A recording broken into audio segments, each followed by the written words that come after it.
Welcome to Guide Guru. We hope this video helps. You start by locking the essentials. Validate fit quickly and set clear 90-day goals so you can measure progress.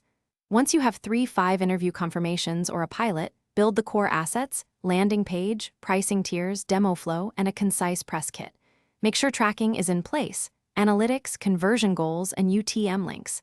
Then prioritize the first outreach list, top 50 prospects and 20 influencers. Begin outreach today. Treat feedback as iterative product work. Next, focus on execution across channels while maintaining a single hypothesis per test. You run coordinated email sequences, paid campaigns, and partner co-promotions, and you start a /B testing headlines, CTA, and prices.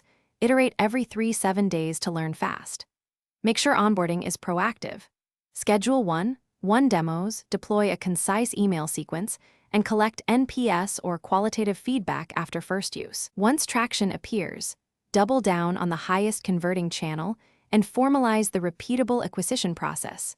Finally, you scale what works and shut down what doesn't.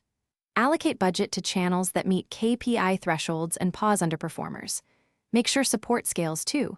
Deploy an FAQ, lightweight chatbot, and a 1-hour SLA for paying customers so churn stays low. If growth stalls, diagnose the problem, inspect funnel drop-offs, run cohort analyses, and check recent releases or messaging changes, then roll back or tweak. A key troubleshooting tip: isolate one variable at a time. Thanks for watching. Consider subscribing if we helped you today.